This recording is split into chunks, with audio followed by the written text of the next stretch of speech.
وعليكم السلام ورحمة الله وبركاته. الحمد لله نحمده ونستعينه ونستغفره ونؤمن به ونتوكل عليه ونعوذ بالله من شرور أنفسنا ومن سيئات أعمالنا من يهده الله فلا مضل له ومن يضلله فلا هادي له ونشهد أن لا إله إلا الله وحده لا شريك له ونشهد أن سيدنا وسندنا وحبيبنا وحبيب ربنا وطبيبنا وطبيب قلوبنا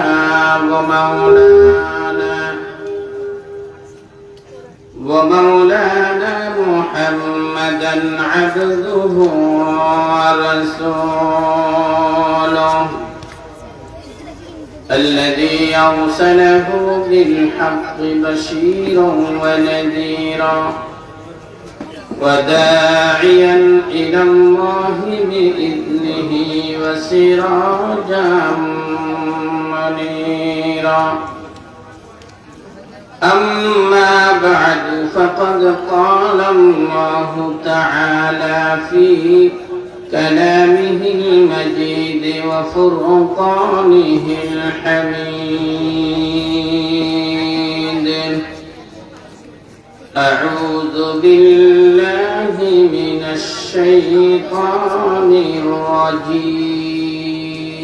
الرجيم بسم الله الرحمن الرحيم واتقوا فتنة لا تصيبن الذين ظلموا منكم خاصة واعلموا أن الله شديد العقاب وقال الله تعالى ما كان محمد أبا أحد من رجالكم ولكن رسول الله وخاتم النبيين وكان الله بكل شيء عليما وقال النبي صلى الله عليه وسلم فضلت على الأنبياء بست أعطيت جوامع الكلم ونصرت بالرعب وأحلت لي الغنائم وجعلت لي الأرض مسجدا وطهورا وأرسلت إلى الخلق كافة وختم بالنبيون وقال النبي صلى الله عليه وسلم ثلاث منجيات وثلاث مهلكات أما المنجيات فتقوى الله في السر والعلانية وقول الحق في الغضب والرضا والمنفق في سبيل الله وأما المهلكات فشح المتاع وهوى المتبع وإعجاب كل ذي راء برائي أو كما قال النبي عليه الصلاة والسلام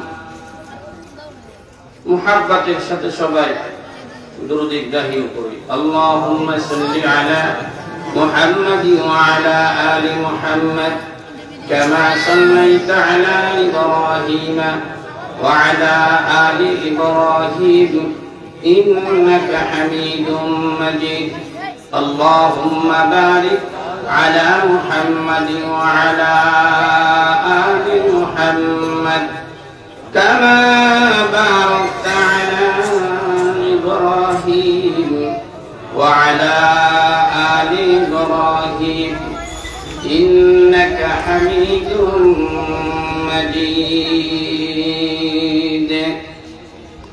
الحمد لله জাহাজ মারা ইমাম খতিব ওলামা পরিষদ ও জাহাজ মারা বাজার বণিক সমিতির যৌথ উদ্যোগে আয়োজিত আজকের এই বার্ষিক তাফসীরুল কোরআন মাহফিলের সম্মানিত সদরে ইজলাস সভাপতি, আমন্ত্রিত ওয়াজিবুল ইহতিরাম উম্মতের শ্রেষ্ঠ সন্তান, আমাদের সেরে তাজ, মাথার মুকুট, ওয়ারাসাতুল আম্বিয়া, জমিনের জিনত আর খুবই হযরত উলামায়ে কেরাম, বিশেষ করে আজকে আমাদের মাঝে যিনি অত্যন্ত হৃদয়গ্রাহী, সারগর্ভ পবিত্র কোরআনুল কারীমের তাফসীর পেশ করবেন, যাকে শাইখুত তাফসীর এবং শাইখুল মুহাদ্দিস বলা হয়।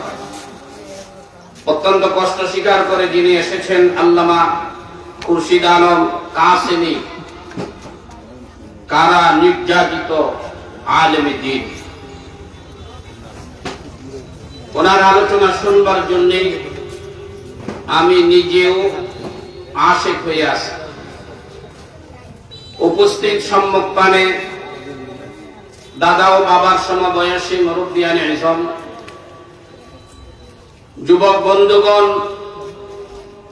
বাজারের সম্মানিত ব্যবসায়ীবৃন্দ, আজিজ তলাবা, স্নেহের বেগুনা মাসুম ছোট ভাইয়েরা, মাইকেল সাউন্ড যত দূর যায়, পর্দার অন্তরালে শ্রবণরতা শ্রদ্ধা সম্মানিতা আমার মা ও বোনেরা, আলোচনার পূর্বে মহান রব্বুল আলামিনের শাহী দরবারে শুকরগুজার হচ্ছি, যিনি আমাদেরকে নির্ভেজাল পরিবেশ, বিশুদ্ধ পরিবেশ, গুনাহমুক্ত পরিবেশে জড়ো করেছে, গুনাহ মাফের জলসায় একত্রিত করেছে। এমন এক মাজমায় আসলাম, যেই মাজমায় বসার সাথে সাথে জিন্দেগীর সব সগীরা গুনাহগুলি মাফ। কেউ প্রশ্ন করতে পারেন যে হুজুর, তো কবিরা গুনাহ, কবিরা গুনার জন্য তওবা করা লাগে, তওবা সারা কবিরা গুনাহ মাফ হয় না। ইহয়া উলুমুদ্দিনের মধ্যে ইমাম গাজালি রাহমাতুল্লাহ আলাইহি লিখেছেন, কোরআনের আলোচনা শুনবার পর কেউ যদি অনুপ্রাণিত হয়ে মনে মনে দিলে দিলে তওবা করতে পারে, প্রতিজ্ঞা করতে পারে, আল্লাহ আর কোনদিন নামাজ ছাড়বো না, মিথ্যা কথা বলবো না, মানুষের সাথে প্রতারণা করব না, ওজনে কম দিব না, নিতে বেশি নিব না,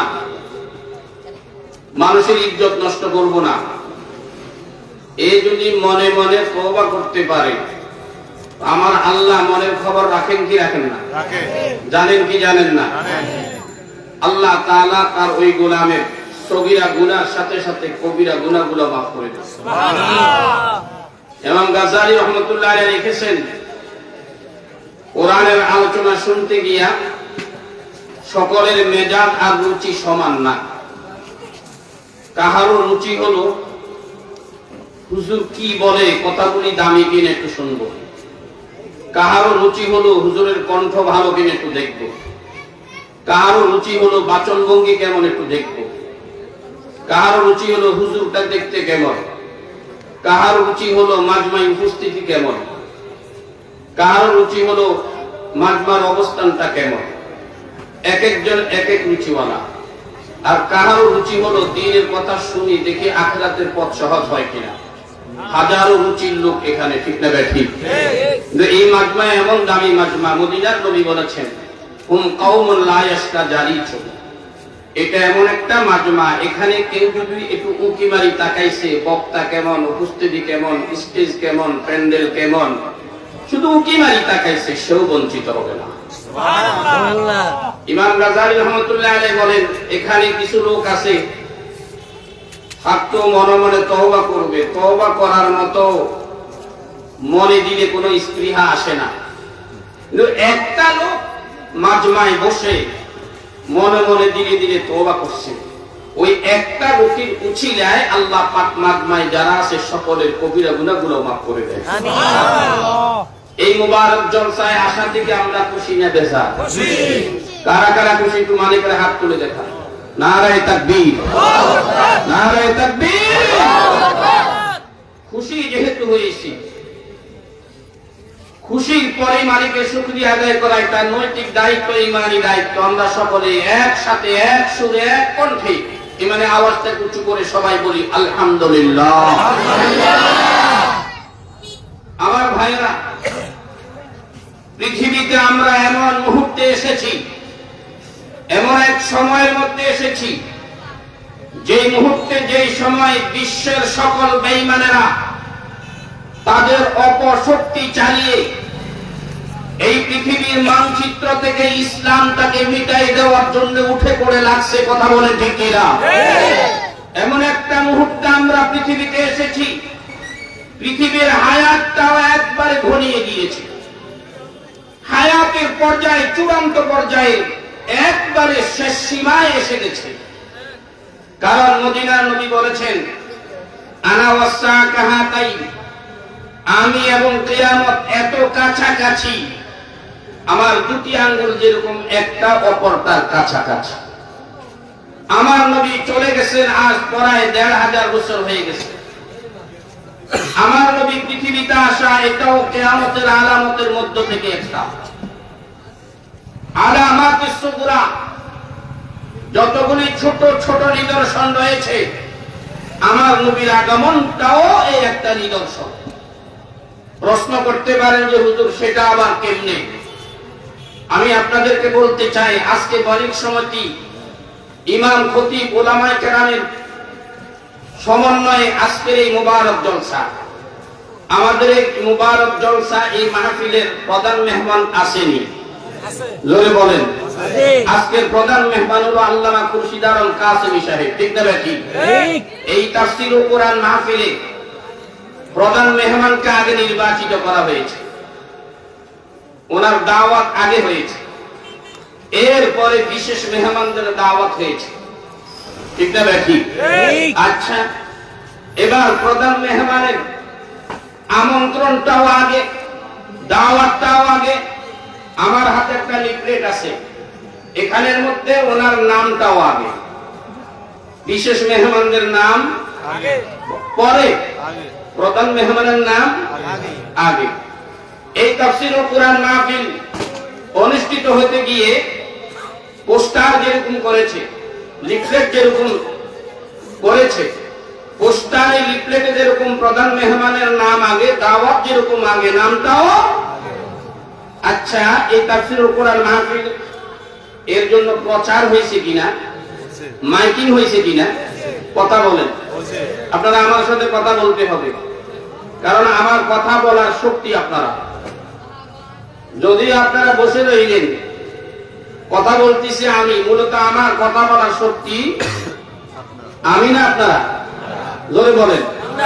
আমার হাতের মধ্যে আঙ্গুল কয়টা? জোরে বলেন কয়টা? এই 5টা আঙ্গুলের মধ্যে কাজ করে 4টা আঙ্গুল। এই বৃদ্ধাঙ্গুলের বাহ্যিক ভাবে কোনো কাজ নাই,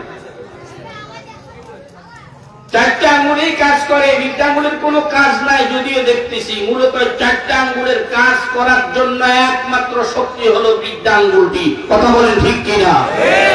এখানে কোন যুবক যদি থাকো, আমি আমার যুবক ভাইদেরকে বলবো, যুবক, বাড়িতে তোমার বৃদ্ধ বাবা আছে, বৃদ্ধা মা আছে। তুমি যদিও ভাবতেছো তোমার বৃদ্ধ বাবা, বৃদ্ধা মা কোনো কাজ করতে পারে না, আয় রোজগার করতে পারে না, শুধু শুধু শুয়ে শুয়ে খায় আর পান চালায়, তোমার মেজাজটা হ্যাং হয়ে গেছে, খিটখিটে মেজাজ হয়ে গেছে। জেনে রাখবা, যদিও তোমার বাবা, তোমার মা সাংসারিক কোনো কাজ করতে পারে না, তোমার এই সংসারের সম্পূর্ণ শক্তি তোমার বৃদ্ধ বাবা আর বৃদ্ধা মা। কথা বলে ঠিক কিনা? আমি আপনাদেরকে যদি আঙুল এটা দেখাই, কেউ রাগ হবে? এটা দেখাইলে রাগ হবে? এটা দেখাইলে? এটা দেখাইলে মেজাজ 100। আমাদের দেশের সৌরসার সরকার প্রেসিডেন্ট এরশাদের আমলে এক বিরোধী মন্ত্রী সংসদে শুধু বৃদ্ধাঙ্গুল দেখাইছে, 2 বছর টানা কই ফুটছে।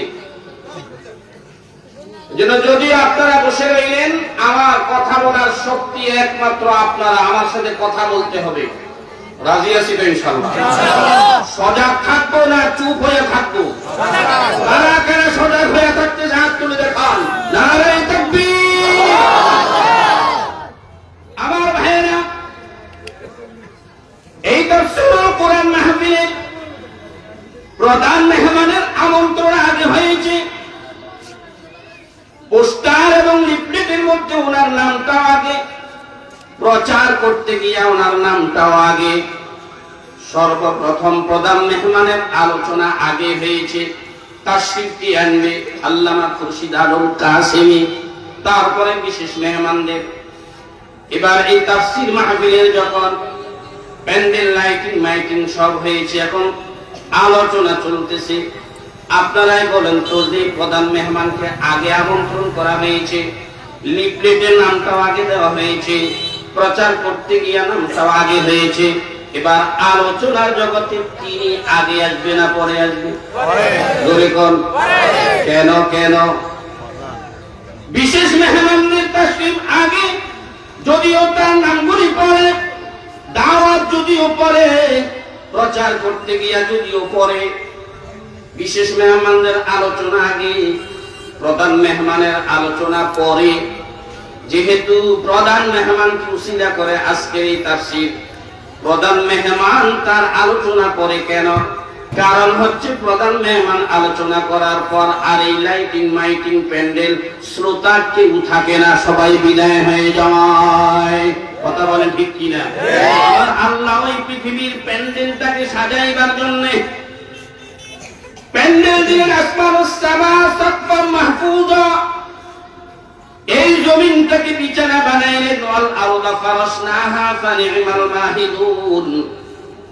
আপনাদের এই প্যান্ডেলের যেরকম কতগুলি ফুল দিয়া সামিয়ানা সাজানো হইল, আমার আল্লাহ তাও এই সামিয়ানাটাকে সাজাইছে। ওয়ালাকাদ যায়্যানাস সামাআদ দুনিয়া বিমাসাবিহা, কোটি কোটি নক্ষত্র দিয়া সাজাইছে।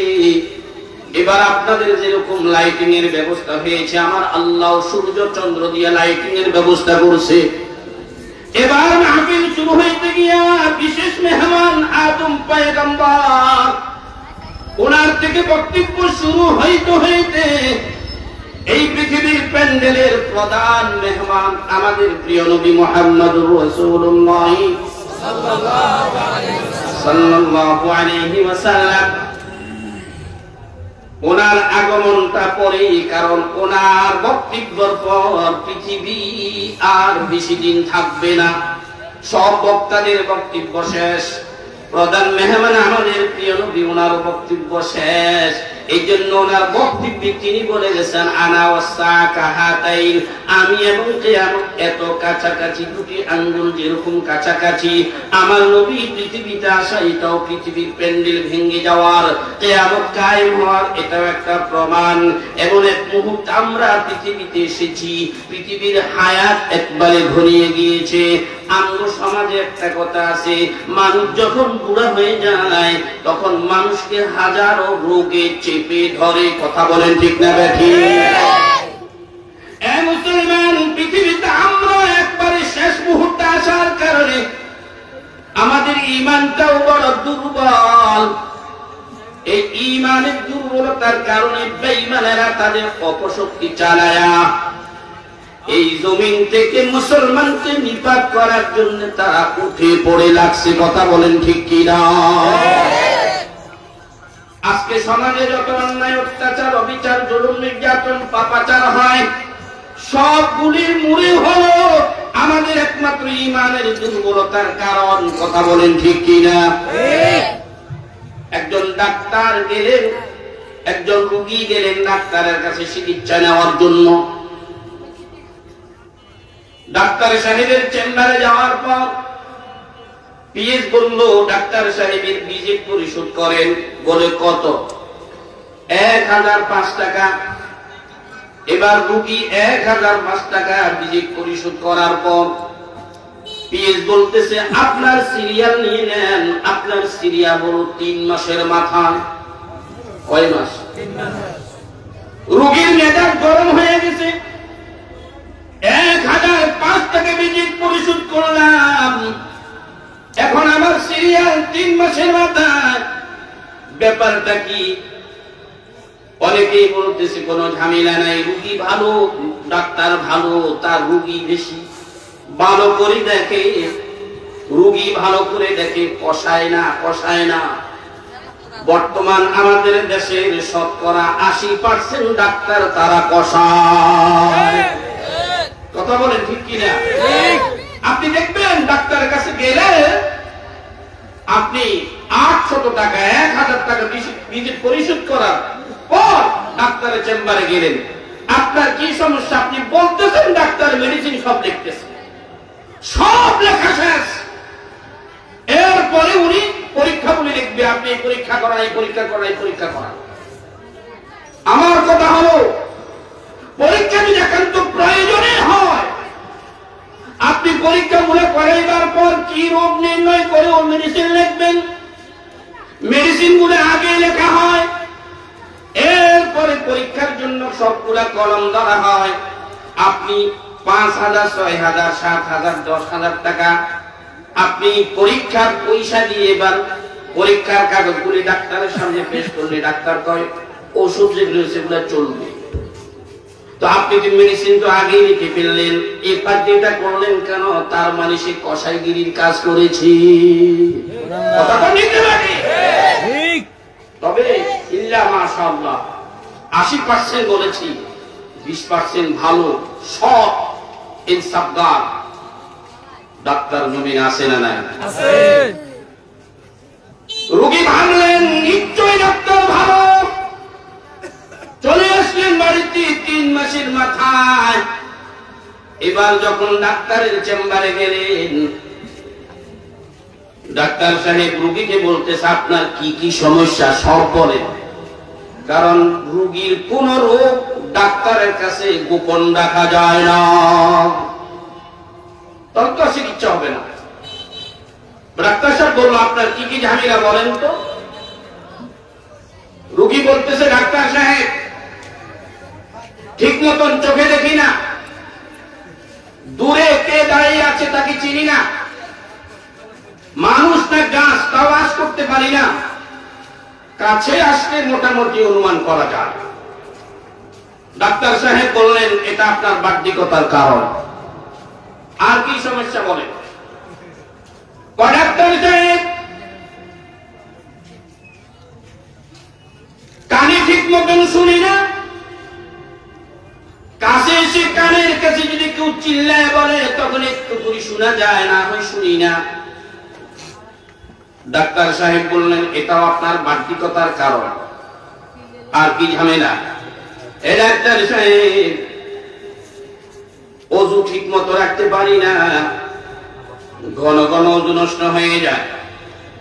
ডাক্তার সাহেব বললেন, এটাও আপনার বাহ্যিকতার কারণ। আর কি সমস্যা? রোগী বলে, ডাক্তার বসলে উঠতে পারি না, উঠলে বসতে পারি না, গিরায় গিরায় ব্যথা, রাত্রে শুইলে বিছানায় কোমরে পিঠে কনকন করে ব্যথা করে, আর আরামে ঘুমাইতে পারি না। ডাক্তার সাহেব বললেন, এটা আপনার বাহ্যিকতার কারণ। এবার রোগী যা বলে ডাক্তার একটা জবাব দেয়, আপনার বাহ্যিকতার কারণ। আপনারাই বলেন তো, রোগীর মেজাজ ঠিক আছে? 3 মাস অপেক্ষা করলেন, 1005 টাকা ভিজিট পরিশোধ করলেন। এবার ডাক্তার চেম্বারে আসছে, যা বলে ডাক্তার একটাই জবাব, বাহ্যিকতার কারণ। এমনিতে রোগী চটে উঠে বললেন, ডাক্তার আপনি ডাক্তারি করতে বসছেন না বাটপারি করার জন্য বসছেন? আপনি তো ডাক্তার না, আপনি একজন বাটপার। আমি যাই বলি আপনি একটাই জবাব দেন, এটা বাড়তিকতার কারণ। আপনি তো ডাক্তার নয়, একটা বাটপারি করার জন্য বলছেন। ডাক্তার সাহেব বলে আপনি যে এখন রাগ হইয়া বললেন, এটাও বাড়তিকতার কারণ।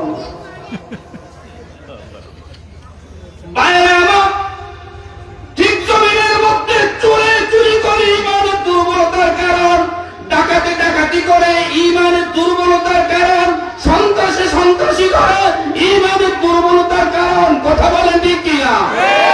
বেনামাজি নামাজ পড়ে না, ইমানের দুর্বলতার কারণ। বেরোজগারি রোজা রাখে না, ইমানের দুর্বলতার কারণ। ব্যবসায়ী ওজনে কম দেয়, ইমানের দুর্বলতার কারণ। মেয়েকে পর্দা করাইতে পারে না, ইমানের দুর্বলতার কারণ। ওয়াজ মাহফিলে আসতে পারে না, ইমানের দুর্বলতার কারণ। হক কথা বলতে পারে না, ইমানের দুর্বলতার কারণ। মানুষের সম্পদ লুণ্ঠন করে, ইমানের দুর্বলতার কারণ। গীবত শিকায়েত করে, সবগুলি হলো ইমানের দুর্বলতার কারণ। আমাদের ইমানের দুর্বলতার কারণে আজকে বেঈমানেরা সুযোগ পাইছে। সুযোগ পায়া হাজারো ফিতনা আমাদের উপর চাপায়া দিছে মুসলমান। মদিনার নবী বলেন, আসসাবিরু ফীহিম আলা দীনিহি কাল কাবিজ আলাল জাম। উম্মত, অচিরে এমন এক সময় আসবে, সায়াতি আলা উম্মতি যামান, অচিরে আমার উম্মতের উপর এমন এক মুহূর্ত আসবে, দ্বীনের উপর অটল অবিচল থাকা এত কঠিন হবে, জ্বলন্ত আগুনের কয়লাকে হাতে ধরে রাখা কাল কাবিজ আলাল জামর। জ্বলন্ত আগুনের কয়লাকে হাতে ধরে রাখা যেমন কঠিন, দ্বীনের উপর অটল অবিচল থাকে এমন কঠিন। বর্তমান সময়টাই চলতেছে এখন। হাজারো ফিতনা। এই ফিতনার মাধ্যমে আমাদের সরল প্রাণ মুসলমানের সন্তানগুলিকে বেঈমান বানাইবার জন্য বহু কৌশল চলতেছে। কথা বলেন ঠিক কিনা? এই ফিতনাগুলির মধ্যে একটা ফিতনা হলো ইসকনের ফিতনা। এ মুসলমান, আমাদের দেশের মধ্যে এখন ইসকনের ফিতনা চলতেছে। আপনারা সবাই জানেন আমগো দেশে হিন্দু আছে না নাই? জোরে কোন? এরা কি আমাদের আপন না পর? সাধারণ না অসাধারণ? আল্লাহ তাআলা পবিত্র কালামে হাকিমের মধ্যে বলেছেন, মুসলমানদের সবচেয়ে কঠিন দুশমন হলো দুই সম্প্রদায়, এক হলো ইহুদি, আরেকটা হলো হিন্দু সম্প্রদায়। কে বলছেন? আল্লাহ। সন্দেহ আছে নাকি? আল্লাহর নাম কি নিতে গুনাহ হবে? না। জোরে বলেন, কে বলছে? আল্লাহ। আল্লাহ পাক বলেন, লাকাদিদান্না আশাদ্দান নাসি আদাওয়াতাল লিল্লাযীনা আমানুল ইয়াহুদা ওয়াল্লাযীনা আশরাকু। আল্লাহ নবী আল্লাহ বলছেন, অবশ্যই আপনি দেখতে পাবেন মুমিনদের সবচেয়ে বড় শত্রু হলো ইহুদির গোষ্ঠী। আজকে তাকায়া দেখো, ফিলিস্তিনের মাটিতে গাজায় মুসলমানদেরকে কচু কাটা করতেছে, বিশ্বের বেঈমানদের টনক লড়তেছে না। কথা বলেন ঠিক কিনা?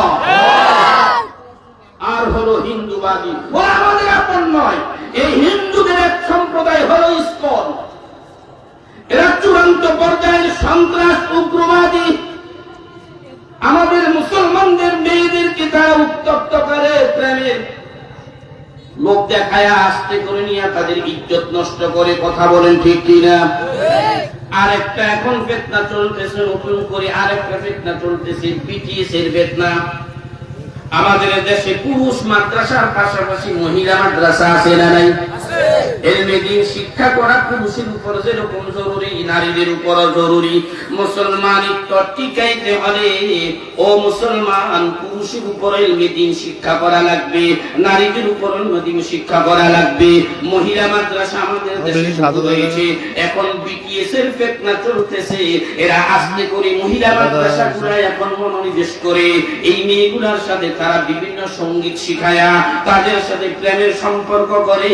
এবার বাবা মা যখন তাদেরকে বিবাহ দেয়, আজকে করে উঠায়া মোবাইল ফোনের মাধ্যমে তাদেরকে দর্শন করে। নাউজুবিল্লাহ।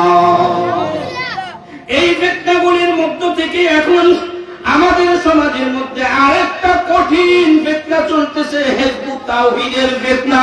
কথা বলেন ঠিক কিনা? এই হিজবুত তাওহীদ, এদেরকে হিজবুত তাওহীদ বলা যাবে না, এটা কালিমাতুল হক্কি মুরিদা বিহাল বাতিল।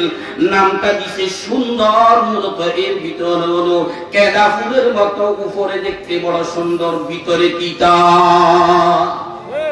হিজবুত তাওহীদ বাবুনগরী বলছিলেন, জুনায়েদ বাবুনগরী, এদের আগা গোড়া পুরাটাই এদের মিথ্যা, এদের আগা গোড়া পুরাটাই কুফরি। এজন্য হিজবুত তাওহীদ নাম দেওয়া যাবে না, হিজবুত তাওহীদ বনাম এরা হিজবুত শয়তান। বাংলাদেশের জাতীয় মসজিদ বাইতুল মুকাররমের সম্মানিত খতিব, সারা বিশ্বের আলেমদের এখন মুকুট,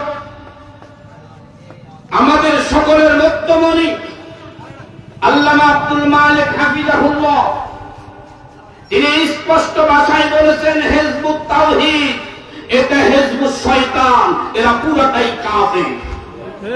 এরা পুরোটাই কি কাফের? জোরে বলেন, পুরোটাই কি কাফের? আজকে তারা তাওহীদের নাম দিয়া এরা ইসলামের জোর কাটতেছে, মুসলমানের সন্তানগুলোকে বেঈমান বানায়া জাহান্নামের হাজার করতেছে।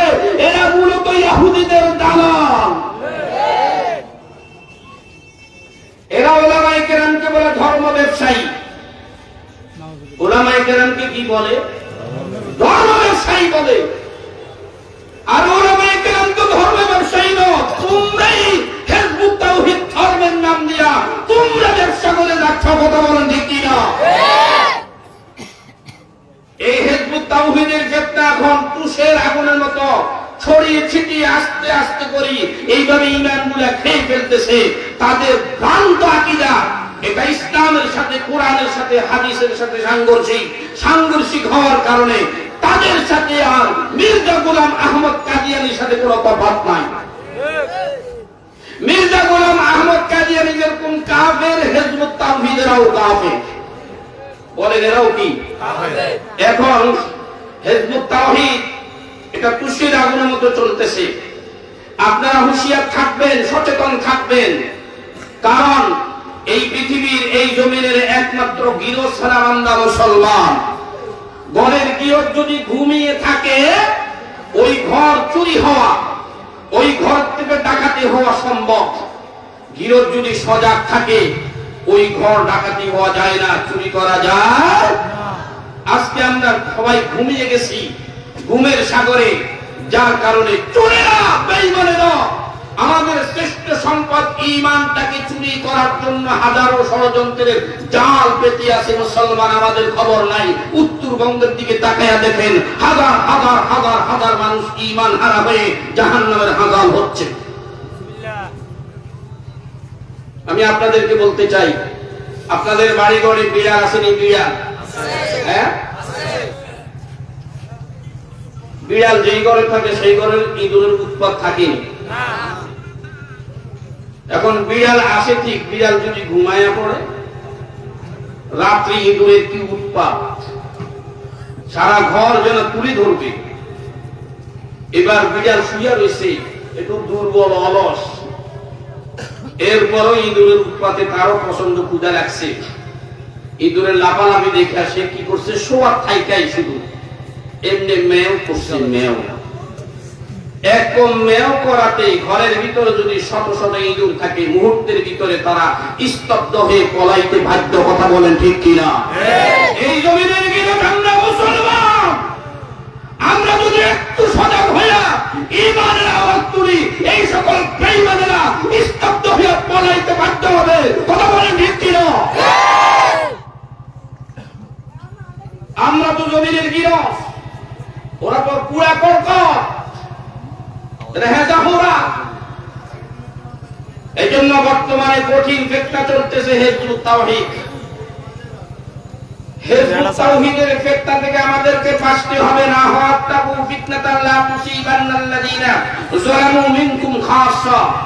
আল্লাহ কই বিপদ থেকে ভয় করো, এই বিপদে শুধু জালেমেরাই বিশেষভাবে অন্তর্ভুক্ত হবে এমনটি নয়। যদি তোমরা বাধা না দাও, তোমরাও তার অন্তর্ভুক্ত হইবা। আজকে আমাদেরকে সচেতন হতে হবে। সুন্দর রূপ দিয়া তাওহীদের নাম দিয়া ভিতরে ঈমানের জ্বর কাটতেছে, কেমন ভাবে কাটতেছে আমার বন্ধুরা। আমি আপনাদেরকে সবগুলা মুখস্থ বলে আমার ওই জাহান্নাম ওই যাকাওয়াত নাই, হালকা কয়েকটা কথা আমি আপনাদের খেদমতে বলবো। হিজবুত তাওহীদের ভ্রান্ত আকীদার মধ্য থেকে এক আকীদা হচ্ছে, তারা বলে বর্তমানে 60 থেকে 70 হিজরির পর থেকে পুরো ইসলামী ধর্মটি বিকৃত হয়ে গেছে। তারা বলে 60 থেকে 70 হিজরি এরপর থেকে এখন আর ইসলাম পৃথিবীতে নাই। নাউজুবিল্লাহ বলেন। অথচ আমার আল্লাহ বলছেন কিয়ামত পর্যন্ত একমাত্র ইসলাম জমিয়ে থাকবে। কথা বলে ঠিক কিনা? এরা বলতেছে ইসলাম বিকৃত হয়ে গেছে। এদের আজীব কিছু কথা আপনাদেরকে তুলে ধরতে চাই। এরপরে এদের সাথে কাদিয়ানীদের সাথে যে মিল, এই কথাটা আমি বলবো। এই হিজবুত তাওহীদেরা বলে পৃথিবীতে প্রচলিত সকল ধর্ম সত্য। নাউজুবিল্লাহ বলতেন না? পৃথিবীতে প্রচলিত যত ধর্ম আছে, বৌদ্ধ থেকে শুরু করে, চাকমা থেকে শুরু করে, হিন্দু থেকে শুরু করে, ইহুদিবাদ থেকে শুরু করে, খ্রিস্টান থেকে শুরু করে, যত ধর্ম আছে সব ধর্ম সত্য। এটাকে আমরা মুসলমান কোনদিন মানতে পারি? বলেন কোনদিন মানতে পারি? এটা মানে তার ঈমান থাকবে? বলেন ঈমান থাকবে? থাকবে না। সময় আমার হাতে একবারে কম, আমি কয়েকটা পয়েন্ট আপনাদের সামনে। তারা কি বলে দেখেন, হিজবুত তাওহীদীরা কি বলে? তারা বলে যে এই বাইজিদ খান পন্নী মূলত সে 1995তেই এই বাইজিদ খান পন্নী একজন হোমিও ডাক্তার ছিলেন। চেহারা দাঁড়িয়েও নেই, পায়জামা পরতো টাকনুর নিচে, বিড়ি টানতো বিড়ি। এখন সে নাকি হয়েছে মুজাদ্দিদ। যে নিজকে মুজাদ্দিদ দাবি করতে করতে এক পর্যায়ে তার কথাই প্রমাণ হয় সে নবী। নাউজুবিল্লাহ বলেন। কি বলে দেখেন, তাদের হিজবুত তাওহীদের মতে বাইজিদ খান পন্নী আল্লাহ কর্তৃক সত্যায়িত মনোনীত ইমাম। তাদেরকে চিনার পরিচয় অনেকগুলির মধ্যে একটা হলো তারা ইসলাম বলে না, তারা বলে ইসলাম। গালটারে সেগাই, এমন সেগান সেগাইলো কবরে গেলে টের পাবি না কেমন সেগানি। আমাদের দেশে একদল আছে সেগানিয়া পার্টি, আহলে হাদিস, দেখছেন নিকে জানে। একবার কুমিল্লা বগুড়াতে প্রোগ্রাম করতে গেছি, আমার আলোচনা রাত 11টা থেকে 12টা, 1 ঘন্টা। তা আমি তো জানি না, আমি আগে ভাগে যাওয়ার জন্য এখানে মসজিদে মাগরিব নামাজ পড়তে বসছি, দাঁড়াইছি। তো ইমাম সাহেব দাঁড়াইছে, তার 2 সব পিছনে আমি, একটা লোক আসি খালি এইদিকে, খালি তার পাটারে আমার সাথে মিলায়, খেয়াল মিলাইতেছে। তো আমি আরো সরতেছি, তো আমি বুঝি ফেলছি এটা তো সেকেন্ড না পাট। আমি যত সরি সে আরো পারে আমার কেন্নাগুলোর সাথে লাগাইতে চাই। অনেক জায়গায় হুজুর আপনি এদিকে বেরেন না, আমি কোনো আমার আরো এদিকে, আমি তো আর পারি না। আমি তো আপনি তো সেকেন্ড খা পায়ের সাথে আঙ্গুলটার সাথে আঙ্গুল মিলাইতে হবে। আমি সেকেন্ড না পাটি, আপনি তো সেকেন্ড না পাট। এই বাইজিদ পন্নী সে আল্লাহর পক্ষ থেকে সে ইমাম। সে কি? সে প্রচার করতেছে ইসলাম। কি প্রচার করতেছে? ইসলাম। আমি শুধু শিরোনাম দিচ্ছি। কি বলে? বর্তমান যুগে বাইজিদ খান পন্নী মানা ছাড়া আর কোনো উপায় নাই। বা আনাউজুবিল্লাহ বাড়িতে যায় আস্তে আস্তে করি। সে মারা গেছে। সে কি? এখন তার জামাই মাথা ছাড়া দিয়ে উড়ি, সেলিম তার নাম, এটাকে মজবুত করি ধরি আলেম ওলামার কি বলে? কাফের বলে, মুশরিক বলে। তাদের দাবি বর্তমান পৃথিবীতে সকল মুসলমান কাফের ও মুশরিক এবং জাহান্নামী। এটা হিজবুত তাওহীদের আকীদা।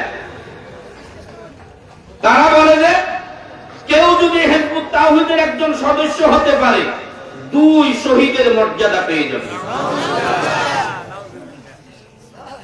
আমি কয়েকটা শিরোনাম বলবো, আমার সময় কম। তারা কি বলে? তাদের ধারণা আলেমদের ব্যাপারে তারা বলে আলেমেরা পৃথিবীর সবচেয়ে নিকৃষ্ট জাতি।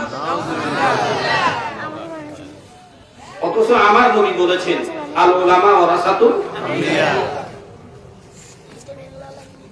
আমি আপনাদেরকে বলি, আমার নবী পৃথিবী থেকে চলে গেছেন। নবী আসছেন কখন? হযরতে ঈসা পয়গম্বর জমিন থেকে আসমান উঠিয়ে দেওয়ার 570 বছর পরে আসছেন, ঠিক না বেটি? সাইয়্যিদুনা হযরত আদম আলাইহিস সালাম জান্নাত থেকে জমিনে আসা ৭,৫০০ বছর পরে আমার নবী পৃথিবীতে আসছেন। ৭,৫০০ বছর পর নূহ পয়গম্বরের জমানায় বিশ্বব্যাপী যে প্লাবন হয়েছে, ওই প্লাবনে ৩,৬২৫ বছর পরে আমার নবী পৃথিবীতে আগমন। আমার নবী থেকে শুরু করে পূর্ব পর্যন্ত আল্লাহ পাক ১,০০,০০০ মতান্তরে ২,২৪,০০০ পয়গম্বর পাঠাইছেন। হিসাব করলে দেখা যায় প্রতি বছরে আমার আল্লাহ গড়ে ৩৬ জন করে নবী রাসূল পাঠিয়েছেন প্রতি বছরে। কারণ আমার নবী ছাড়া যত নবী এরা সবাই এলাকা ভিত্তিক, গ্রাম ভিত্তিক নবী ছিল। বিশ্বব্যাপী একজন আমাদের নবী তিনি, কথা বলেন ঠিক কিনা? এই জন্য সব নবীরা আসি শুধু এতটুকুই বলছেন, ইয়া কওমি ইবুদুল্লাহ, হে আমার জাতি, এক আল্লাহর দাসত্ব করো। হে বিশ্ববাসী, এক আল্লাহর দাসত্ব করো, এটা বলতে পারে নাই, কারণ তারা কেউ বিশ্ব নবী ছিলেন না, একমাত্র আমার নবী বিশ্ব নবী। আল্লাহ বলছেন, কুলিয়া আইয়ুহান নাস ইন্নী রাসূলুল্লাহি ইলাইকুম জামিআ। হে নবী, আপনি বলে দেন, ইয়া আইয়ুহান নাস, হে বিশ্বের সকল মানব মণ্ডলী, ইন্নী রাসূলুল্লাহি ইলাইকুম জামিআ, আমি একমাত্র তোমাদের সকলের জন্য আন্তর্জাতিক নবী। সুবহানাল্লাহ। এই আয়াতের প্রসঙ্গে আল্লামা জুমাইরি রাহমাতুল্লাহ আলাইহি একটা ঘটনা নকল করছেন। আমার নবী সাহাবীদেরকে নিয়ে মদিনার মাটিতে মসজিদে নববীতে ওয়াজ করতেছিলেন। একজন গ্রাম্য কাফের একটা গুই সাপ শিকার, গুই সাপ ছিলেন তো, গুল শিকার করে বস্তার ভিতরে ঢুকায়া আমার নবী ওয়াজ করতেছেন, পাশ দিয়া যায়। শাফিঈ মাযহাবে গুই সাপ খায়, আমাদের মাযহাবে খায় না, আরবেরা খায়, এটা বড় শক্তি, আমাদের মাযহাবে হারাম। পাশ দিয়া যাইতে গ্রামের মানুষ তো আদব কায়দা খুব কম বুঝে, সাথে সাথে বস্তাকে সামনে রাখা এমনি বলতেছে, আব্দুল্লাহ সাল্লাহ মুহাম্মদ, শুনতেছি তুমি বাপদাদার ধর্মের উপর কালেমা মুচন করেছ, জাতি জাতি বন্ধ লাগাইয়া দিছ, তুমি নাকি বলে আবার রসুল, তুমি নাকি বলে আবার বিশ্ব রসুল, তুমি নাকি বলে আবার রহমতের নবী, তুমি সত্যিকারের নবী কিনা আর বিশ্ব নবী কিনা, সত্যিকারের রহমতের কিনা প্রমাণ দাও। প্রমাণ যদি দিতে পারো তাহলে এই মুহূর্তে আমি তোমার হাতে হাত দিয়ে আত্মসমর্পণ করে তোমার দরমুক্ত হয়ে যাইব। আর যদি প্রমাণ দিতে না পারো, আমার হাত তোমার চেহারা, নাউজুবিল্লাহ বলে। ওমর গেলেন চটে, ওকে আল্লাহ নবী আপনি একটু অনুমতি দেন, তাহলে শায়েস্তা করি। আল্লাহ নবী খবরদার। আল্লাহ নবী বললেন, তুমি শান্ত হও, আমি বিশ্ব নবী, রহমতের নবী, প্রমাণ পেতে চাও বলে? হ্যাঁ। আল্লাহ নবী বললেন, প্রমাণ হয়ে যাবে, তোমার বস্তার ভিতরে যে গুই সাপ, এটা মুখটা খুলে দাও। গ্রাম্য কাফের বললেন, অসম্ভব, বহু কষ্ট করে আমি এই গুই সাপটা শিকার করেছি, বস্তার মুখ খুলে দিলে সে ঢেকে যাবে, আমি আর পাবো না। আল্লাহ নবী বললেন, ভাববে না, তুমি মুখ খুলে দাও, প্রমাণ হয়ে যাবে। সে বলল, না, আমি খুলতে পারবো না, এমনিতেই প্রমাণ করে দাও। এবার আল্লাহ নবী বললেন, ঠিক আছে, তুমি বস্তার মুখটা খুলে দাও, সে যদি ভেঙে যায় তাহলে তার ডাবল ক্ষতিপূরণ আমি দিব। এবার দিলের ভিতরে একটা সান্ত্বনা আসছে না? আমাদের বাংলাদেশে বিগত সরকার আমলে টানা 90 দিন হরতাল, অবরোধ, ভাঙচুর, জ্বালাও, খেদাও, আন্দোলন হয়েছিল না? পৃথিবীর ইতিহাস রেকর্ড করেছেন। এরকম বিশ্বের বুকে টানা 90 দিন আর এমন আন্দোলন পৃথিবী কোথাও হয় নাই। এরপরও সরকার টনক লড়াইতে পারে না, সরকার টনক লড়াইতে পারে না। এখন সব গাড়ি ভাঙচুর হয়ে যাইতেছে। এবার সরকার বাহাদুর ঘোষণা দিয়ে দিল, তোমরা রাজপথে গাড়ি নামাও, যদি কাহার গাড়ি পড়ে ক্ষতিপূরণ দিব। এই সুযোগে যাদের গাড়ি অচল বাগিচায়, এবার সবগুলা রাস্তায় ঠেলি পুড়ে যাচ্ছে। আমার গাড়িটা জানি পড়ে, সরকার তো কি দিবে? ক্ষতিপূরণ দিবে। দিনের ভিতরে একটা সান্ত্বনা পাইয়া যা এসকারাব আছে সব রাস্তা তুলছে, এবার পুড়ি ফেলছে, আর সরকার থেকে কি পাইছে? ক্ষতিপূরণ পাইছে। দিনের একটা সান্ত্বনা আসছে। আমার নবীর কাফেরকে বললো, তোমার এই বৈশাখ যদি ভেঙে যায় তার ডাবল ক্ষতিপূরণ যদি খুলে দাও। আচ্ছা, আমার নবী বলতেছে ভাগবে না, কাফের বলে ভাগবে। আপনাদের কি ধারণা ভাগবে? আমার ভাইরা, এবার সে দিনে সান্ত্বনা পায়া বস্তার মুখ যখন খুলে দিলেন, এই গুই সাপটা বস্তার ভিতরে থেকে বাইরে বেরিয়ে গেছে। আমার নবী ডাক দিলেন, ইয়া দব, ও গুই সাপ। বলার সাথে সাথে আল্লামা দুরুনি রাহমাতুল্লাহ আলাইহি বলেন, ফাআজাবা বিলিসানিন ফাসিহিন লাব্বাইকা ওয়া সাদাইকা ইয়া রাসূলুল্লাহ। আল্লাহু আকবার বলেন। এটা আমার নবীর মুজিজা। ফাআজাবা বিলিসানিন ফাসিহিন, সুস্পষ্ট আরবি ভাষায় এই গুই সাপটা বলল, ও আল্লাহর নবী, আমাকে কেন ডাকলেন? কেন ডাকলেন? আমার নবীর সামনে জড়ো হয়ে আসে, এইভাবে লেজটাকে নাড়ে আর বলে, কেন ডাকলেন? আল্লাহ তাআলা কথা বলার মতো ক্ষমতা গুই সাপকে দিয়ে দিছে। আমার নবী বলতেছেন, কুল মান তা'বুদ, ও গুই সাপ বলো তো, তুমি কার ইবাদত করো, কার দাসত্ব করো, কার গোলামি করো? এই গুই সাপ তখন বললেন, আবদু মান ফিস সামা'i আরশুহু ওয়া ফিল আরদি সুলতানুহু ওয়া ফিল বাহরি সাবিলুহু ওয়া ফিল জান্নাতি রাহমাতুহু ওয়া ফিন নারি ইকাবু। আল্লাহু আকবার বলেন। আমি ওই সত্তার গোলামি করি, আমি ওই সত্তার গোলামি করি যার রাজত্ব জমিনে, যার রাজত্ব জমিনে, আরশ হলো আসমানের উপরে, যিনি আন্তর্জাতিক পথ খুলে দিয়েছেন সমুদ্রে। আল্লাহু আকবার বলেন। এক দেশ থেকে আরেক দেশে মালামাল নেওয়ার জন্য একমাত্র সমুদ্রের পথটাই হলো শ্রেষ্ঠ, ঠিক না ভাই? ঠিক। দেখেন না বড় বড় জাহাজ দিয়া কত মালামাল আনয়ন করা হয়।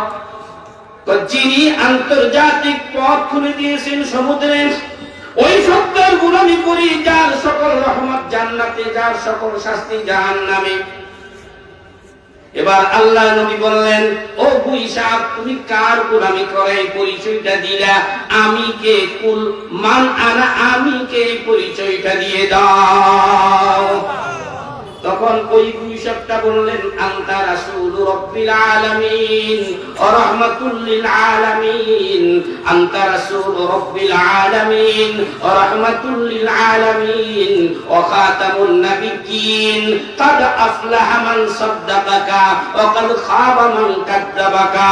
এই গুই সাপ বললেন, আপনি হলেন আমার আল্লাহ, হলেন রব্বুল আলামিন, আপনি হলেন রাসূল রাব্বিল আলামিন, আপনি হলেন বিশ্ব জগতের, আমার আল্লাহ হলেন যেরকম বিশ্ব জগতের রব, আপনি হলেন বিশ্ব জগতের রাসূল। আল্লাহু আকবার বলেন। আপনি হলেন খাতামুন নবীন, সর্বশেষ নবী, আপনি হলেন রাহমাতুল লিল আলামিন। যে আপনাকে মানবে সে কামিয়াব, যে আপনাকে মানবে না সে ক্ষতিগ্রস্ত। একটা গুই সাপ পর্যন্ত প্রমাণ দিয়া দিছে আমার নবী বিশ্ব নবী। বিশ্ব নবী চলে গেলেন পৃথিবী থেকে। আমার নবী থেকে শুরু করে পূর্বের সমস্ত নবীদের হিসাব নিলে প্রতি বছরে গড়ে 36 জন নবী আল্লাহ জমিনে পাঠাইছে। অন্য নবীরা ছিলেন গ্রাম ভিত্তিক নবী।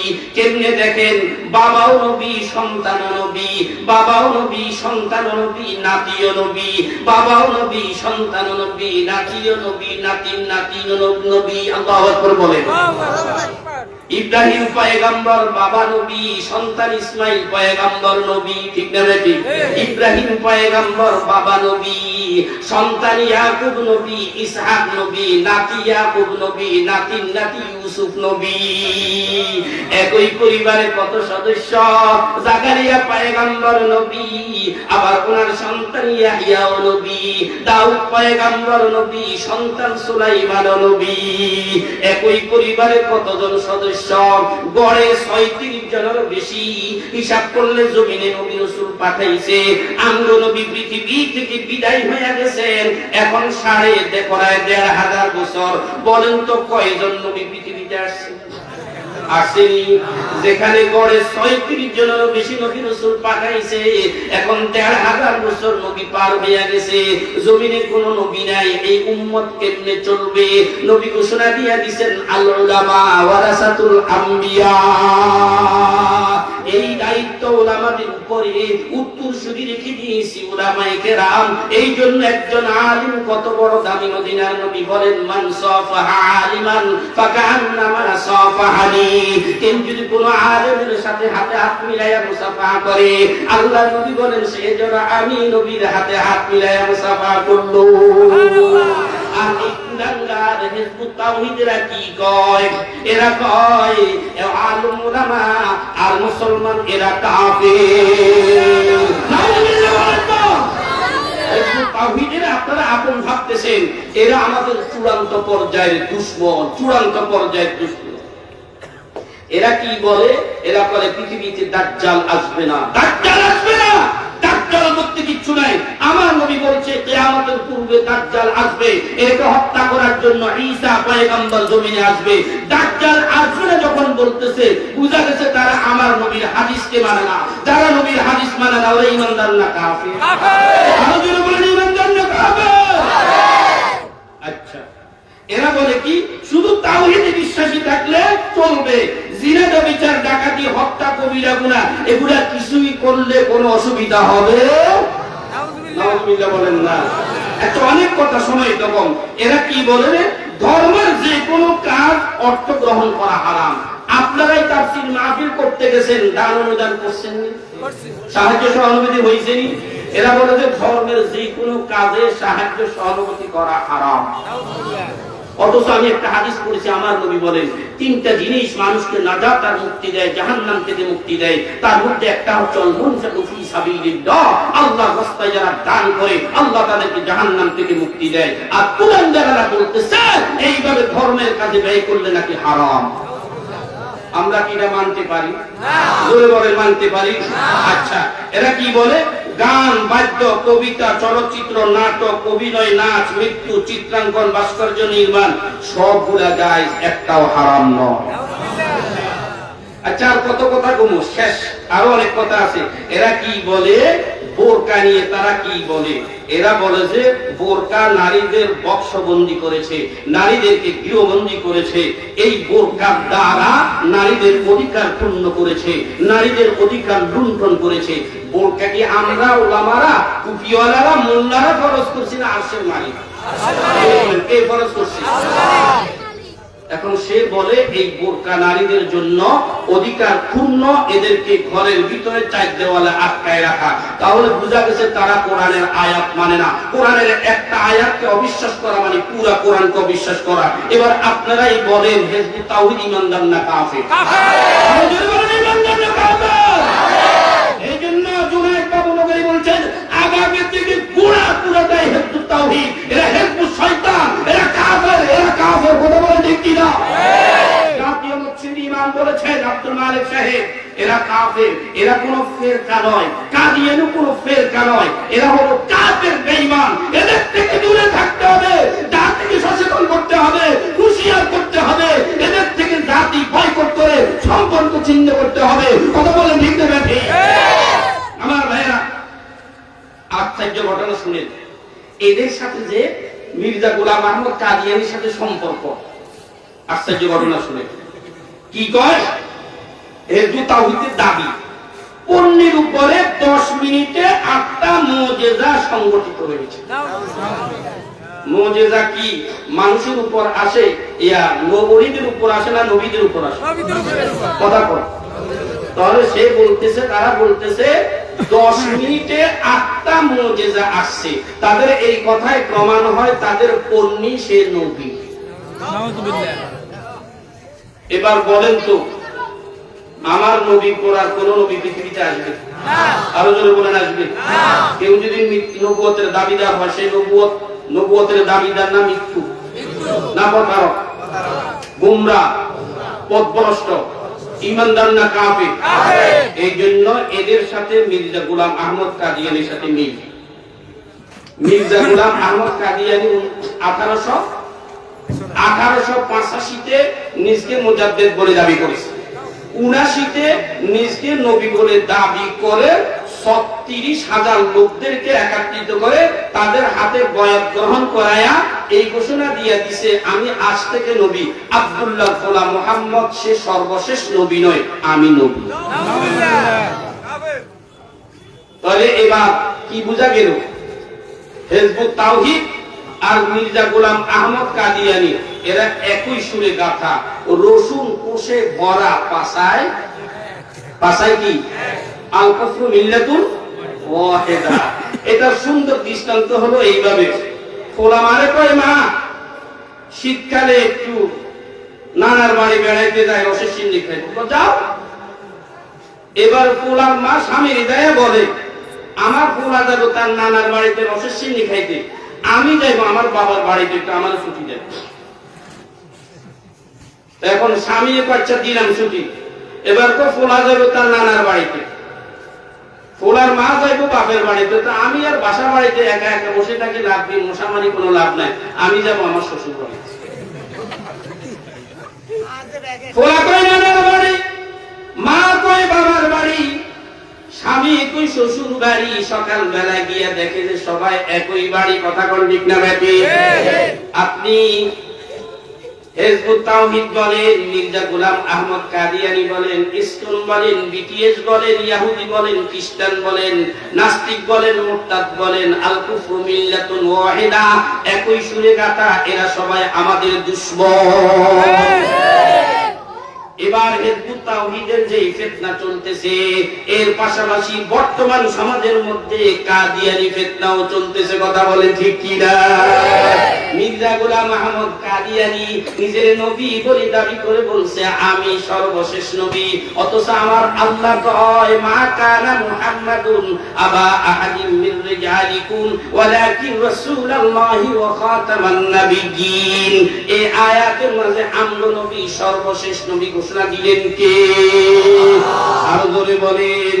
আমি একটা হাদিস পড়েছি, মদিনার নবী বলেন, ফুজিলতু আলাল আমবিয়ায়ে বিসিত্তিন, আমার নবী বলেন অন্য সকল নবীদের উপর আমার আল্লাহ আমাকে 6টা জিনিসের মাধ্যমে একমাত্র ফজিলতার সম্মান দিয়েছে। এই 6টা জিনিসের মধ্যে একটা হলো অখতিমা বিন নাবিয়্যুন, আমার দ্বারা নবীদের ধারাবাহিকতা খতম করেছে। এবার কোন কুলাঙ্গার যদি নিজেকে নবী বলে দাবি করে, সে ঈমানদার না কাফের। এইজন্য বাইজিদ পন্নী ঈমানদার না কাফের, মির্জা গোলাম আহমদ কাদিয়ানি ঈমানদার না কাফের, হিজবুত তাওহীদ তাদের অনুসারী যারা ওরা কাফের, মির্জা গোলাম আহমদ কাদিয়ানি তার অনুসারীরা কাফের। হে মুসলমান, মির্জা গোলাম আহমদ কাদিয়ানি সে আমগো নবীর সর্বশেষ নবী মানতে পারে না, আমগো নবীর সর্বশ্রেষ্ঠ নবী মানতে পারে না। আমি আপনাদের থেকে মতামত নিতে চাই, আমগো নবী সর্বশেষ নবী কিরা? কার কার বিশ্ব সালদারে দেখান নারে তাকবীর।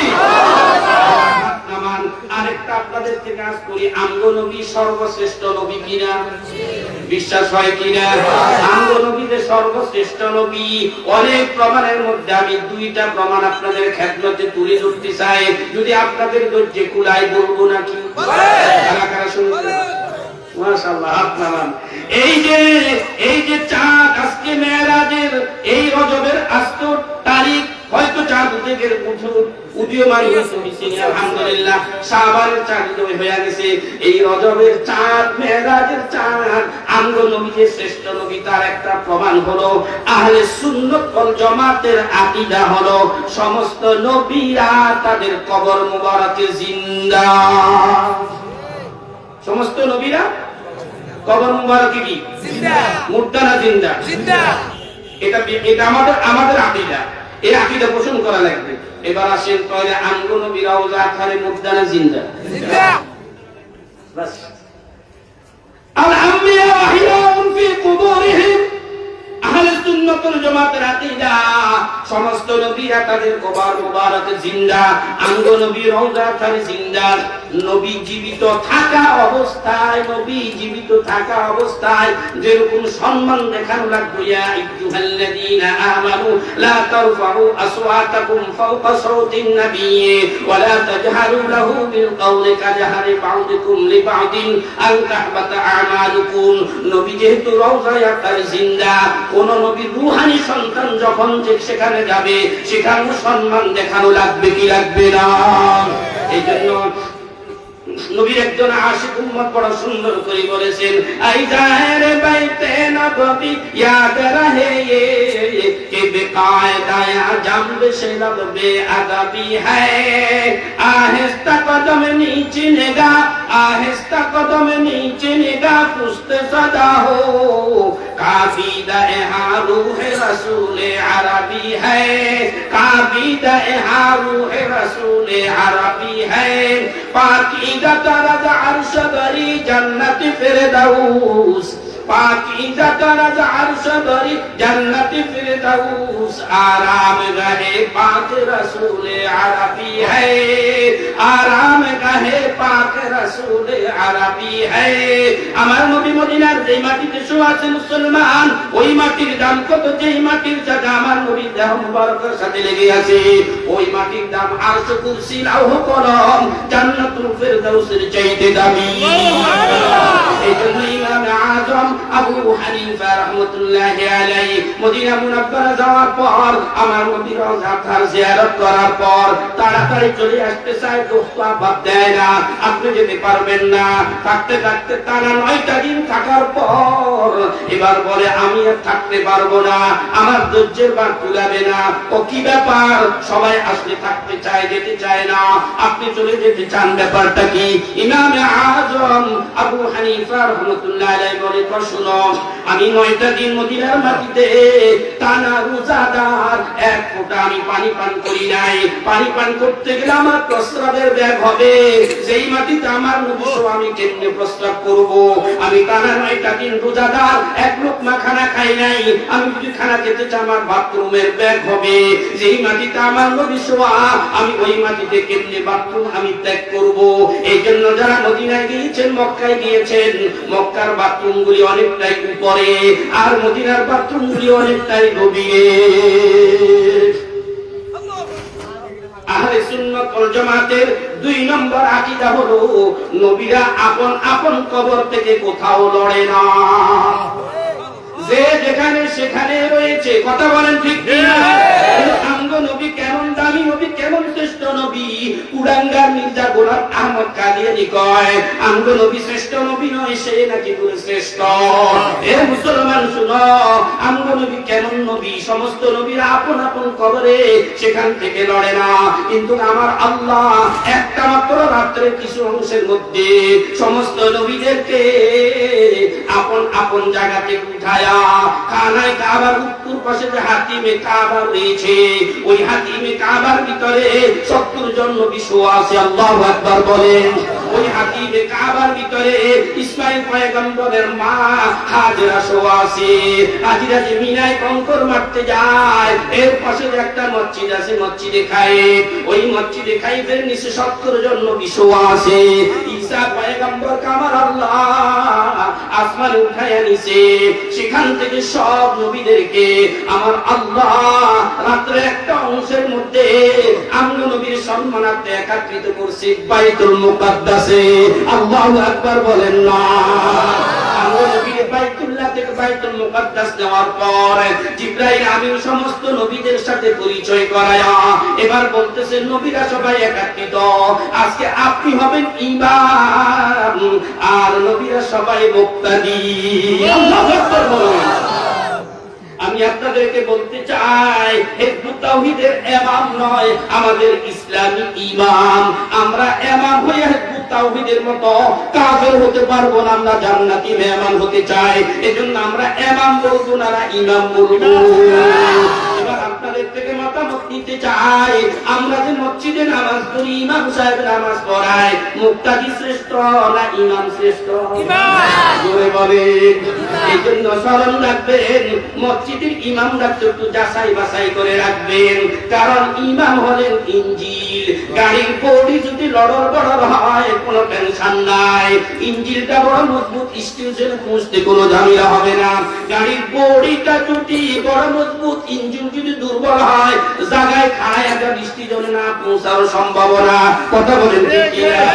অনেক সময় আমরা হুজুরেরা কোথাও ইমামতি করতে গেলে আগে কেরাত চয়েস করতে হয়, ওনার কেরাত শুদ্ধ আছে কিনা, হায় হায় ওনার চেহারার দাড়ি ঠিক আছে কিনা। অনেক জায়গায় দেখেছি ইমাম দাঁড়াইছে বেরাস মার্কা দাড়ি। হে মুসলমান জেনে রাখবা, তোমরা জেনে রাখবা দাড়িটা কিন্তু যদিও সুন্নত, রাখাটা ওয়াজিব। তাদাকুল আবার এক মুষ্টি রাখা ওয়াজিব। সুন্নতের ভিতরে ফরজ ওয়াজিব আছে না নাই? ফজরের 2 রাকাত সুন্নত পড়ি, এটা সুন্নত। এর ভিতরে কেরাত কিয়াম রুকু সিজদা গুলো ফরজ। ও বন্ধু দেরি করে গুলো ওয়াজিব। তবে সুন্নতের ভিতরে ফরজও আছে ওয়াজিবও আছে। দাড়িটা সুন্নত, এটা আম্বিয়া কেরামের সুন্নত। তবে এক মুষ্টি হওয়া এটা ওয়াজিব, দাড়ি রাখাটা ওয়াজিব। এক মুষ্টির নিচে যারা দাড়ি রাখে এরা যদি ইমাম হয় এরা ফাসিকে মুআলিন, এদের পিছনে ইক্তেদা করা মাকরুহ। মাকরুহটা কেমন? আপনি সব করে বাজার থেকে কবুতরের বাচ্চা নিলেন, রান্না করলো আপনার বিবি, একবারে দুস্কাই লবণ কথা দিছে, এখন আর খাইতে পারেন না। লবণ দিয়া তরকারি নষ্ট করা যেরকম, এরকম মাকরুহটাও এরকম। এমন ইমামের পিছনে নামাজ পড়লে এই নামাজ জিন্দা নামাজ হবে না, এটা হবে মুর্দা। কথা বলেন ঠিক কিনা? আমার নবী যে শ্রেষ্ঠ তার একটা প্রমাণ হলো সব নবীদেরকে আপন আপন জায়গা থেকে নিয়ে আমার আল্লাহ গত মাসের মেরাজে, এই মেরাজে গজবের চাঁদে বাইতুল মুকাদ্দাসে একত্রিত করায়া আনন্দ নবীর ইমাম বানায়া ঘোষণা দেওয়া হলো তুমি সাইয়্যিদুল আম্বিয়া ওয়া ইমামুল মুরসালিন। আল্লাহু আকবার বলেন। আব্দুল্লাহ কি কয়? হিজবুত তাওহীদ, হিজবুত তাওহীদ এই পন্নী বাইজি পন্নী কি বলে যে আমার নবীর ব্যাপারে এমন কটূক্তি করেছে, কোন নবী পর্যন্ত ফেল খাইয়া গেছে না। এক জায়গায় আসি বলে কোন নবী পর্যন্ত ফেল খাইয়া গেছে। আর কুলাঙ্গার হেদায়েতের চাবি তো আমার আল্লাহর হাতে। কথা বলেন ঠিক কি না? হেদায়েতের চাবি যদি মানুষের হাতে হইতো, নূহ পয়গম্বর তার সন্তান কেনানকে হেদায়েত দিতে পারতেন। কথা বলেন ঠিক কি না? নূহ আলাইহিস সালাম তার বিবিরে হেদায়েত দিতে পারতেন। কথা বলেন ঠিক কি না? আমার নবীর চাচা আবু তালেবকে হেদায়েত দিতে পারতেন। হেদায়েতের চাবি তো আমার আল্লাহর হাতে। নবী ফেল খেয়ে গেছে, এমন বেয়াদবি আচরণ করে তুমি তো বেঈমান হয়ে গেল। আমার নবী যে শ্রেষ্ঠ তার আরেকটা প্রমাণ। ও কোন বক্তব্য বলছে? সালাম সালাম বলতেছি 5 মিনিটের ভিতরে। আমরা নবী শ্রেষ্ঠ নবী। আমরা আব্বা আদম আলাইহিস সালামের আল্লাহ সৃষ্টি করার পর একা একা ভালো লাগে না, একা একা। তো আল্লাহ কি করছে? ওনার বাম পাশে এই দুদিন নিচে একটা বাঁকা হাড্ডি আছে, এখান থেকে অপারেশন করে আমাদের আম্মা আলাইহিস সালামের আল্লাহ সৃষ্টি করছে। সুবহানাল্লাহ বলেন। এটাকে আল্লাহ পাক আবার অপারেশন করে সিলাই করে দিয়েছে। আমার আল্লাহ পারেনি, ক্ষমতা আছে না, দুর্বল হয়ে গেছে, বাঁকা আসছেনি আছে। আল্লাহ এবার আদম পয়গম্বর পাশে বসায় দিয়েছে, ওদিকে ভিতরে একটা জ্বলন দিয়ে দিয়েছে, জ্বলন চাহা। কারণ মুফাসসিরিন কেরাম কয় আমাদের আম্মা হাওয়া আলাইহিস সালামের চাইতে সুন্দরী নারী পৃথিবীতে কিয়ামত পর্যন্ত আসবে না। যত বিশ্ব সুন্দরীর প্রতিযোগিতা হয় আমাদের আম্মা আলাইহিস সালামের নিকটে তুচ্ছ। কথা বলেন ঠিক কিনা? যখন একটা চাহা দিয়ে দিয়েছে, আদম পয়গম্বর জীবনী যখন চলে গেছে, এবার আদম পয়গম্বর হাত বাড়াইতে চাইছে, হাত বাড়াইতে চাইছে। যখনই হাত বাড়াইতে চাইছে তখনই আমার আল্লাহ নোটিশ জারি করে দিলেন, আদম খবরদার, আমার এই বাঁধি তোমার জন্য হালাল হতে হলে দুইটা কাজ করা লাগবে। ঘুমাইতেছেন আপনারা? কয়টা কাজ? দুইটা। এক নম্বর হলো আমার বাঁধির সাথে তোমার সাথে বিবাহের সম্পর্ক হওয়া লাগবে। বিবাহ হওয়া ছাড়া কোন পুরুষের জন্য কোন নারী হালাল হবে? কোন নারীর জন্য কোন পুরুষ হালাল হবে? তাহলে আমরা কলেজ ভার্সিটির মধ্যে যে জটাজটি হইতেছে, হায় হায়, বিবাহ ছাড়া আপন স্ত্রী স্বামী পর্যন্ত হার মানায়। কথা বলেন ঠিক না ঠিক? বাংলার জমিনে এক সপ্তাহের ভিতরে 8 বারের মতো ভূমিকম্প হয় কেন? বিজ্ঞানীরা তাদের মাথা খারাপ, কত রকমের কথা বলতেছে। আমার আল্লাহ কোরআনের মাধ্যমে জানায় দিয়েছে, মা আসাবাকুম মিন মুসিবাতিন ফাবিমা কাসাবাত আইদিকুম, সবগুলো আমাদের হাতের কামাই। তবে ছোট্ট একটা কথা কই, মনে কষ্ট যদি না নেন, বলতাম এই বিবাহটা আসছে জান্নাত থেকে। আল্লাহ তাআলা আমাদের আম্মা হাওয়া আলাইহিস সালাম আদম আলাইহিস সালামের মধ্যে বিবাহ পড়াই দিয়েছে, আবার এই বিবাহটা চলবে জান্নাতে। সুবহানাল্লাহ। আল্লাহ আমগো নবী কয়, আমি জান্নাতের মধ্যে অনেক নারীদেরকে বিবাহ করব, বিশেষ করে ঈসা পয়গম্বর মা মরিয়মকে আমি বিবাহ করব। সুবহানাল্লাহ। মরিয়ম আলাইহিস সালাম হলেন আমার নবীর জান্নাতি বিবি। সুবহানাল্লাহ। তাহলে ঈসা আলাইহিস সালাম হলেন জান্নাতি বিবির রূহানি সন্তান। এই বিবাহটা মহাপবিত্র ছিল জান্নাতে, এখন আজ থাকবে জান্নাতে, এখন আছে দুনিয়াতে। এই মহাপবিত্র বিবাহ দুনিয়াতে দিলেন কেন? এই বিবাহের মাধ্যমে পৃথিবীতে নেক সন্তান আর জান্নাতি মেহমান আসবে। এটা মিস্টার ইবলিস বরদাস্ত করতে পারে না, যার কারণে বর্তমান বিবাহ শাদীর মধ্যে শতকরা 70 থেকে 75-80% বিবাহের মধ্যে ইবলিস নাপাক ঢুকাইয়া দিছে। এই নাপাক ঢুকাইয়া দেখার কারণে এখন কিন্তু সুসন্তান পৃথিবীতে আসতেছে না, সব সন্তানগুলি নাপাক। একটু বলবো, কালকে ইশারা দিব। আপনাদের হাতিয়ার মধ্যে আছে কিনা জানি না, বিবাহ শাদী করতে গেলে, বিবাহ অনুষ্ঠান করতে গেলে গেট হয়নি, কথা কয়, আলোক সজ্জা হয়নি, ডেকসেট বাজায়নি। আহারে কপাল, আহারে কপাল!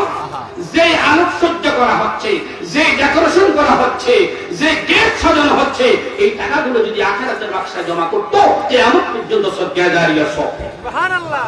এখন ঘরের পাতিলা নাই, পেটে ঠিক মতন ভাত নাই, পকেটে পয়সা নাই, এরপরও তাকে গেট দিতে হবে, তাকে আলোকসজ্জা করতে হবে। তো এখন কি কয়, কিস্তির টাকা আনি গেট দাও। বলেন তো, কিস্তির টাকায় তা হালাল না হারাম? আপনার না পাক ঢুকাইয়া দিছে না পাক। আর একটু আগায় অনেক কথা, সময় কম। ও বন্ধু, এবার গেটও দেয়, আলোকসজ্জা করে, পরের দিন দূরে আসবে। এখন কি করে, সুন্দরী রূপসী যুবতী নারীদেরকে সাজায়া এদেরকে এখন দুলাকে রিসিভ করার জন্য হাতের মধ্যে মিষ্টির প্লেট, হাতের মধ্যে দুধের গ্লাস দিয়া বীর নারী, অবিবাহিতা নারী, যুবতী নারীদেরকে, সুন্দর সুন্দর নারীদেরকে দুলাকে দিয়া রিসিভ করার জন্য এইভাবে গেটে দাঁড় করায়া দুলার দুধ পান করায়, মিষ্টি খাওয়ায়। আসে না যায়, এগুলি না পাক। এই নাপাকের কারণে ইবলিস কিন্তু পাশ করে ফেলছে। এই বিবাহ শাদীর মধ্যে নাপাক ঢুকাইয়া দিছে। যেই প্রজন্ম আসবে এইগুলা নাপাক। এই জন্য মসজিদ মাদ্রাসা পছন্দ করে না, আলেম উলামা পছন্দ করে না, ও বন্ধু ওয়াজ মাহফিল পছন্দ করে না, নামাজ ঠিক মতন পড়ে না, চাঁদাবাজি করে, টেন্ডারবাজি করে, মাস্তানি করে, মানুষ হত্যা করে, মানুষ গুম করে। কথা বলেন ঠিক কি না? আচ্ছা, সময় তো শেষ, পরিশেষে আল্লাহ পাক রব্বুল আলামিন বলে, আদম, আমার বান্দির আরেকটা কাজ করতে হবে, কি মহর পরিশোধ করা লাগবে। আদম আলাইহিস সালামকে মহর কেমনে পরিশোধ করবো? আল্লাহকে কেমনে পরিশোধ করে দেখানো? আদম একটু তাকাও। আদম আলাইহিস সালাম জান্নাতে তাকায়া দেখেছে চতুর্দিক দিয়ে আমার আল্লাহর নামের সাথে মুহাম্মদ নাম। সুবহানাল্লাহ। আরশের মধ্যে তাকায়া দেখে যে আরশের মধ্যে আমার আল্লাহর নামের সাথে মুহাম্মদ নামটি লেখা। গেটের মধ্যে তাকায়া দেখে যে আমার আল্লাহর নামের সাথে মুহাম্মদ নামটি লেখা। আল্লাহ কো রাফানা লাকা যিকরাক। ও বন্ধু বেঈমানেরা, আপনারে সাহির বলবে, কাহিন বলবে, জাদুঘর বলবে, নির্বংশ বলবে, কোনো আপত্তি নাই। আমি আপনার নামটা বড় উঁচু করেছি। কেমন উঁচু? কালেমা মে নামাজু মে কামত মে আযামে আয় নামে ইলাহি সে মেলা নামে মোহাম্মদ।